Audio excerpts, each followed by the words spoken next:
예, 안녕하세요. 김노무사TV의 노동백과 시선, 31번째 시간입니다. 오늘은 차별, 그 중에서도 연령에 대한 차별을 둔 노동관계 문제에 대해서 우리 노동법이 어떻게 다루고 있는지를 좀 살펴볼 건데요. 직관적으로 우리는 차별을 하면 안 된다라고 알고 있지만, 현실적으로는 어느 정도 나이가 차면은 사실 신입 입사가 안 되고 채용 및 각가지 직무에 진입이 불가능하고 이 정도의 일이 있다는 건 다 알고 계실 거예요.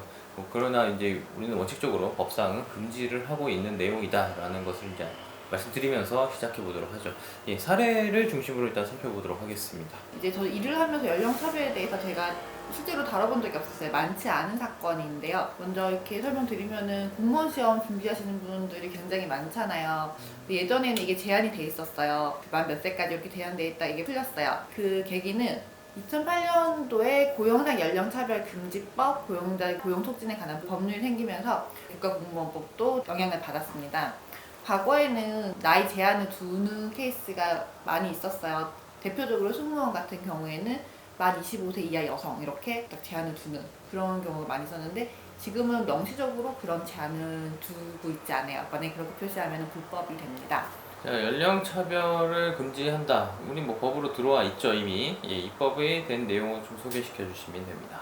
현행법상 연령차별을 금지하는 법은 고용정책기본법, 국가인권위원회법, 그리고 말씀드린 이름이 긴 고용상 연령차별 금지 및 고령자 고용 촉진에 관한 법률, 줄여서 고령자 고용법이라고 우리가 부르고 있습니다. 연령에 의한 차별이 뭐냐?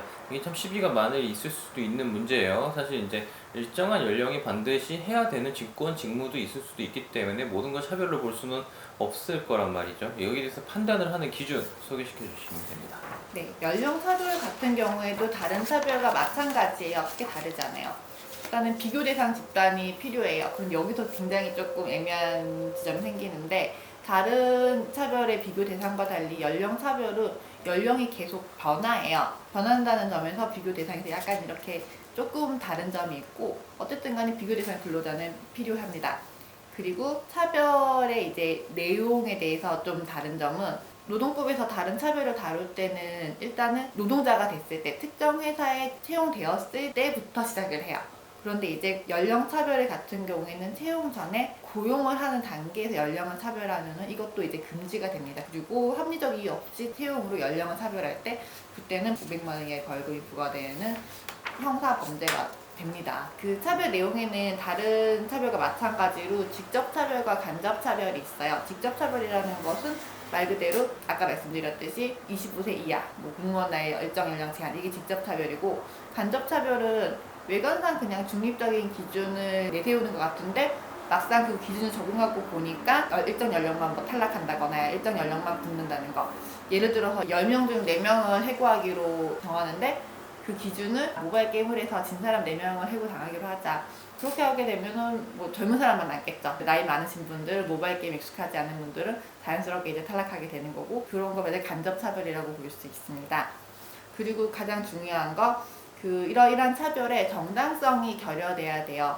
결론적으로 연령에 따라서 차이가 난다고 하더라도 이게 정당한 거, 필요한 이제 차이라면은 우리가 이거를 부당한 차별이라고 할 수는 없어요. 합리성 결여해야 되는데 예를 들어서 경호원 시험을 보는데 체력 테스트를 했는데 젊은 사람들이랑 붙었더라. 우리가 이걸 가지고 간접 차별이라고 할 수도 있지만 여기는 정당한 이유가 있죠.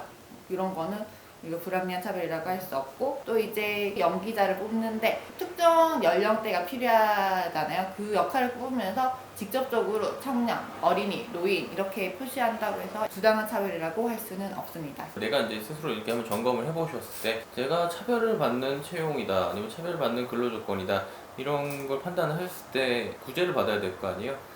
이제 외부 기관으로부터 이루어지는 경우가 많을 겁니다. 구제 절차 및 방법 또 간단하게 소개시켜 주시죠. 이제 연령차별 같은 경우에는 구제 절차가 좀 특이해요. 보통 우리가 이제 노동 문제가 되면 바로 노동위원회, 노동청으로 가는 경우가 많이 있는데 연령차별 같은 경우에는 일단은 인권위원회로 가야 합니다. 인권위원회에 가서 이제 내가 연령차별을 당했다고 진정을 제기해요. 그러면은 인권위원회가 판단을 해서 연령차별이 있다고 생각을 했을 때 그때는 소속 기관에다가 구제 조치를 권고하고 그리고 난 다음에 노동부에 통보를 해요.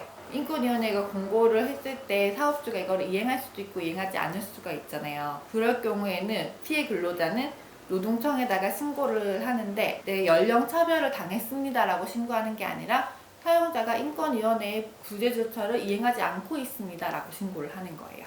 그렇게 신고를 하고 나면은 이 노동부는 신고를 받았으니까 이제 조사를 하겠죠. 그리고 신고를 받지 않더라도 직권으로도 이제 인권위의 권고를 이행하라 이렇게 시정명령을 내릴 수가 있고, 그 다음에 고용노동부가 시정명령을 내렸는데 여기에 대해서 불이행한 경우 그때 이제 사업주가 과태료의 제재를 받습니다. 뭐 연령 차별 뭐 흔하게 주변에서 볼 수는 있지만 뭐 적극적으로 좀 구제나 이런 절차에 좀 들어가지 않는 사건이기는 해요. 사실 이제 고령화 사회가 진입되고 다 일을 하잖아요. 뭐 점점 문턱은 낮아지고 있다 하지만 아직까지도 까마득한 뭐 문턱은 있는 걸로 보이고 있어요. 저희가 뭐 노동백과 시선에서 이런 문제까지 이제 다뤄지는 이유가 이제 모르는 것도 우리가 한번 알아서 권리 행사를 해보자 이런 의미도 좀 담고 있으니까 좀 참고해 주셨으면 좋겠습니다. 이거 관련 궁금한 점 있으면 네이버 카페 그대로 글 올려주시면 저희가 적극적으로 답변 달아드리고요.